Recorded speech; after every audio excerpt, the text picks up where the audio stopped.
Okay, sun is setting on another weekend for Liverpool, and Liverpool are still top of the league, still 7 points clear. Now, I just want to start by saying in this video, I don't think that is the same for the rest of the season. And I'm not being negative when I say that. I'm literally just trying to say that I think that there will be some ups and downs that this team have to breach and that the fan base have to breach for the rest of the season.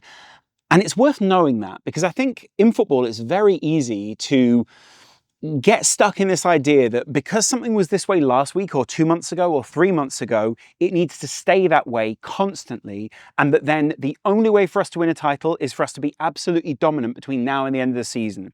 And I actually think that the understanding from the players is that that isn't the case. The players know that this is still going to be a battle. They get weekly briefings on how well the team is playing, where the weaknesses are, where the strengths are, where they played well in the last game, where they can play better in the next game. And they know that there is overall a positive, very strong side in there that's being managed to within an inch of, a title push right now, right? And sometimes after a game like Wolves, a lot of the outside voices can have a much bigger influence than the positive inside voices that I think have been so key to so many of the positives at this point in the season, right? But the idea that Liverpool have to win in the way that they've won for the whole season in order to win the Premier League title, I think is kind of a ridiculous premise at this point. And just because they've dropped off in the last couple of games, or that the performances haven't been the same, or that there's been rotation in the side, or a couple of players have looked a little bit tired, means that now the whole side is now getting painted with that brush. And what we're finding is that, suddenly Mo Salah's exceptional performances and exceptional season are being overlooked because a couple of other players aren't able to finish a few of those opportunities. We're seeing that Ryan Gravenberch, the expectation now is that he just will be the absolute best six in the league, week in, week out, and we just take that for granted.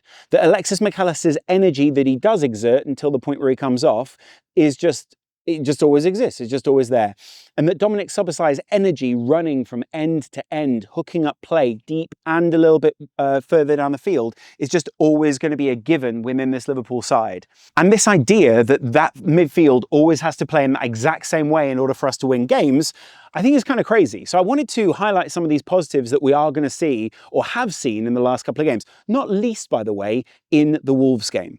First of which is still Mo Salah. Mo Salah is a prolific generational player, and I say that because I always want to sort of give him his flowers while we can still give them to him, if that makes sense. I think Mo deserves more credit than he currently gets, and I also think that very often you can find that Liverpool don't give Mo the credit that he needs in these moments, because it is just like, well, he's just an all-time great.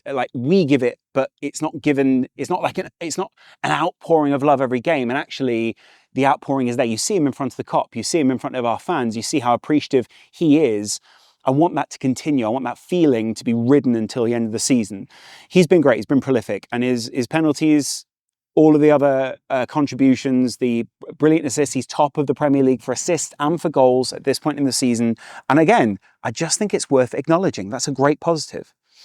Jota is coming back at the moment, and I think that's really important to acknowledge. He's still returning. I think when he returns to the side, we expect it to be like, well, Jota's back, we'll just hook straight back up. I'm not sure that's necessarily... He'll play his way back into form, but already he's showing the form, the touch, the movement, the hook up with the rest of the players that we need from a player like Jota. That's fantastic.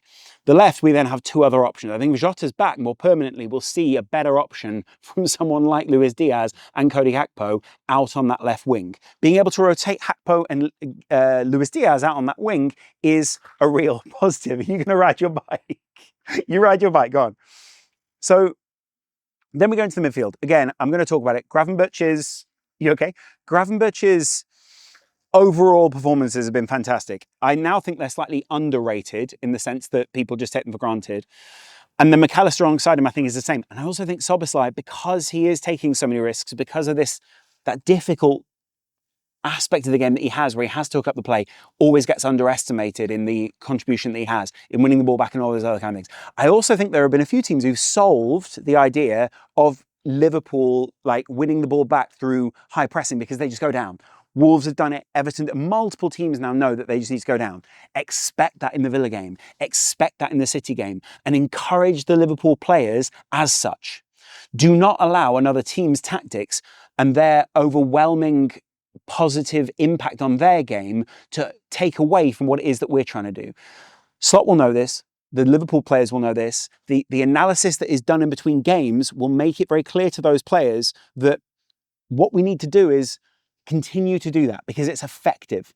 People are and here's my other positive. People are talking about low amount of shots, the zero amount of shots on goal in the second half against Wolves. Of course, that's seen as negative. Of course, we can portray that as negative. Of course, that is something which I wouldn't obviously not want to see. But at the same time, there was a penalty shout that we had in there. There were plenty of other counterattacks. It's not that we are a free-flowing team, but we still got the win in this game. And Liverpool know that it is not just a game of high volume. Volume does not equal goals. We remember that from last season against Manchester United. You remember that from previous seasons where we were absolutely overwhelming sides and only winning 1-0. People are trying to find a skew on how well Liverpool are playing or not. They won't find that same skew on how Arsenal were playing when they got the final result against Leicester on the weekend, even though for 80 minutes of that game, Sterling was playing not particularly well. There are lots of negatives in their performance. What they found was, we expected Mourinho to come on. It was something that Arteta flagged, and so it's a smart narrative that we can highlight in the media, whereas they can't do that in the same way for Liverpool. A marginally better performance from Endo sitting deep in the midfield is not going to get noticed by your everyday garden journalist. And a good substitute performance from even Jarell Quansah is not going to get noticed because we conceded a goal in the second half, because Wolves were more dominant than we were. I'm not saying, therefore, this is a preferable performance, but I also think don't throw the baby away with the bathwater in the way that we are performing right now and just go, they weren't particularly good and, we need to stop this slide. I get that. Well, I've been through those negative emotions post-game, but there are also plenty of positives. Quansah coming on, at the start of the season, you saw his confidence take a massive knock. And I get that Joe Gomez is probably out for the rest of the season at this point. Quansah's our option back there. It is not Wataru Endo. It is Jarell Quansah at the back there. He is a long-term option at Liverpool, and he needs backing. He needs your support right now. It needs to be the case. Obviously, Konate didn't come off injured. He came off on a yellow card. He looked like he was on the edge of a red. We were very lucky not to get him red carded in this game. It's just that simple. We were on the edge for a lot of this match. But also the referee obviously blew up a lot more of Wolves' opportunities than they did for us. So, I think that's just going to be the case between now and the end of the season. We kind of got to play the rough with the smooth. And believe me, we've taken some of that smooth. So these are all positives that we need to be talking about and portraying in such a way. A lot of people are talking, especially on the Arsenal side, because they're clutching at straws, because they're not watching the Liverpool games in the same way as we are, because they are trying to find chinks in the armour at the moment. There are people who are trying to take the shot at Liverpool right now. There are people who are trying to undermine whatever confidence it is.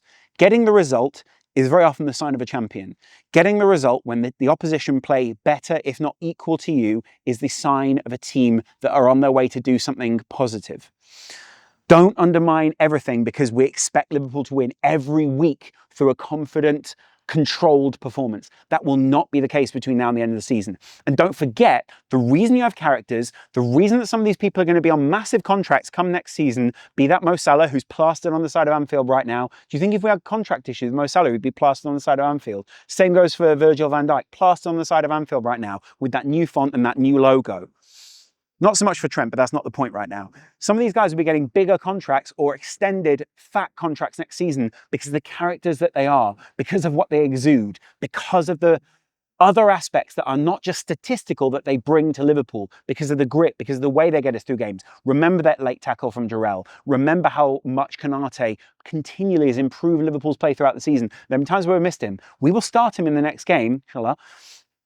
But the point is, we will start him in the next game if he's fit, which I don't think he came off because of an injury, and we'll start him because of the aspects that he adds to our game.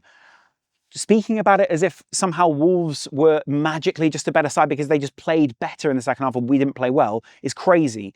There will be a lot of tactical analysis, there will be a lot of tactical learnings from this game, and it's great that we can have these dress rehearsals effectively between playing Villa, then Man City, then Newcastle. 3 really intense games. 3 days, 4 days, 3 days. There are not many gaps between these games.